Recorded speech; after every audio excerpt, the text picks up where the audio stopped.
Hi, and welcome to another episode of Hot Takes with me, the Silver Fox.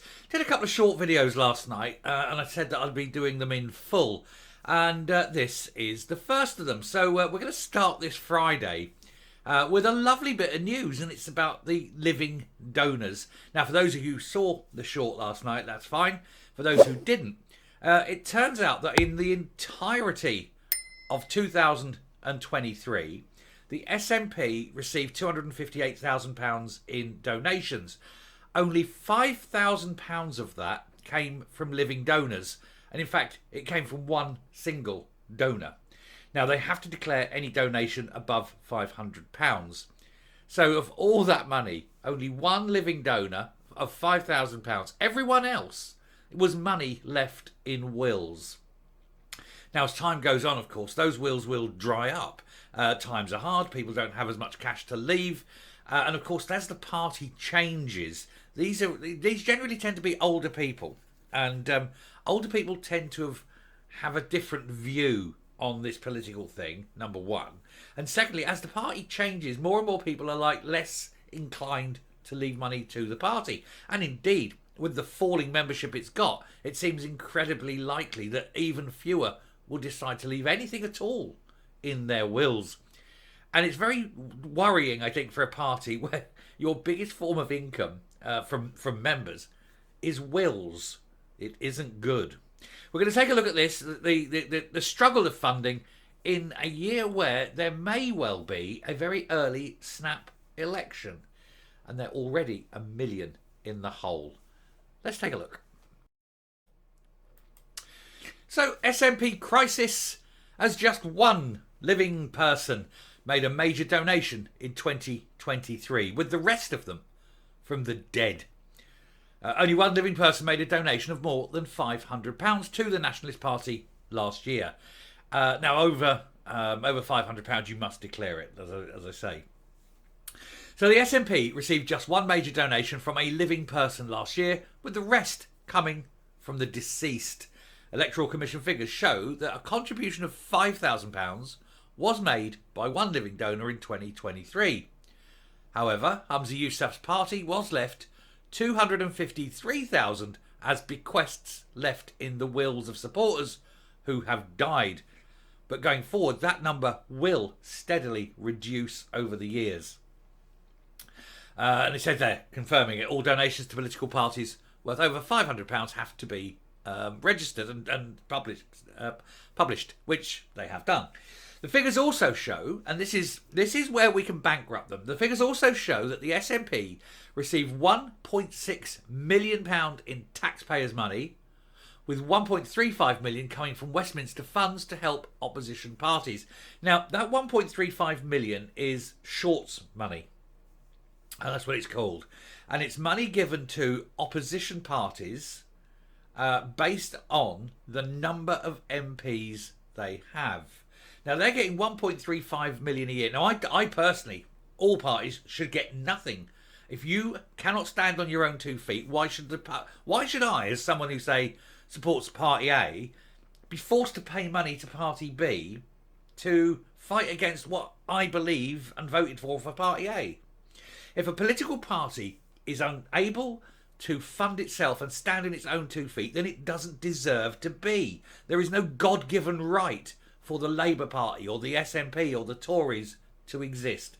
Short's money should stop. If they can't afford it, then they've got to get out of politics. It's as simple as that, and find people who are. What they need to do is convince people that they're worthy of support and let the supporters pay for the party.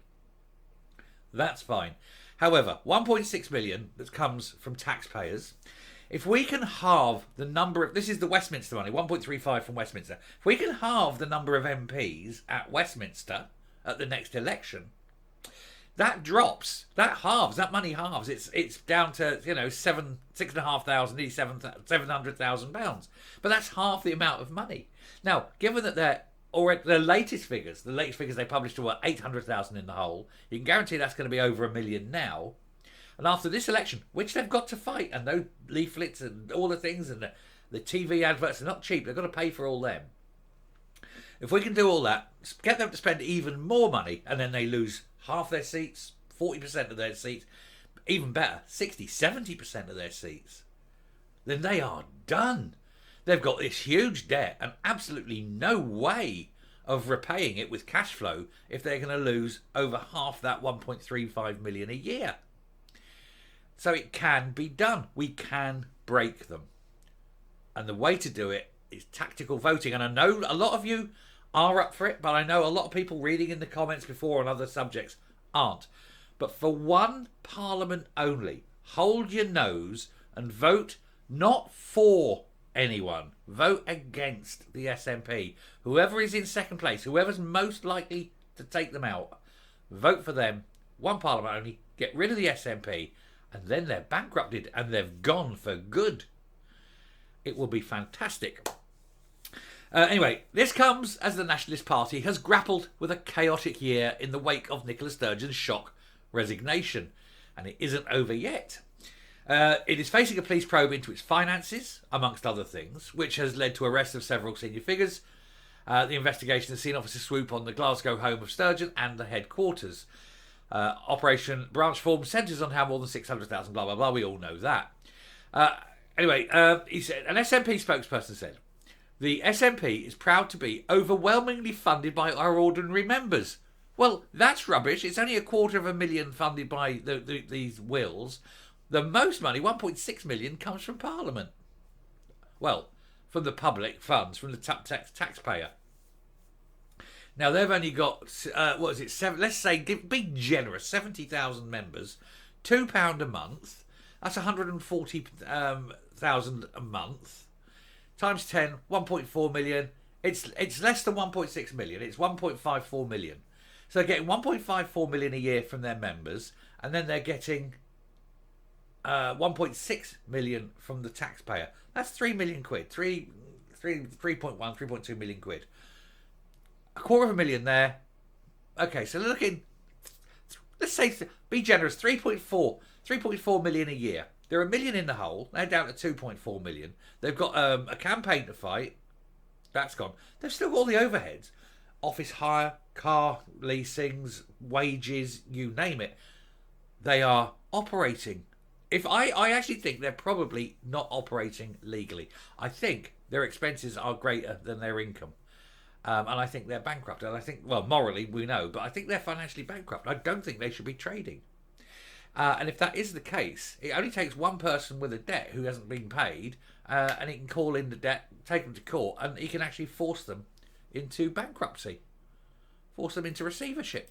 I think it'll be fantastic. Somebody's owed money can do this, but get them out, vote them out, make their cash flow so depressingly bad that they've gone. Anyway, they continue, they say.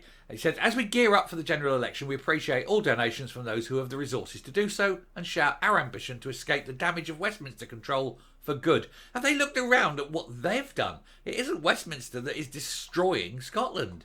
It's the SNP, and everybody knows it. Everyone with a brain. Anyway, there they are. A party of losers about to lose everything. And come this general election, whenever it is, if we can get over half of them out, A, Scotland will be a lot better for it, and B, they'll be bankrupted almost immediately. And it will be joyous. Right, I'll come up, we'll finish and round off. Now, it's so easy to do this. In quite a few constituencies, the it only takes a tiny swing, 2, 3, 4%. And we saw in, Rutherglen, that Labour got a 20% swing from the SNP. Now, I'm not saying there's going to be a 20% swing in a general election, but even if it's only half that, it's going to wipe out so many seats. And that's money they're no longer getting from Westminster. Now, they've lived high on the hog for 17 years now. They've made a lot of expenses. They've made a lot of commitments because they're pretty sure that they're going to continue, being this powerful force in politics. But if they're handed their arse at the general election, well, they have got major cash flow problems, and that's where we get them. Anyway, thank you very much for watching. Do please hit the subscribe button, ring the bell, leave a like, leave a comment. Please share the video. And until next time, stay safe, stay well, and I will speak to you later. Bye.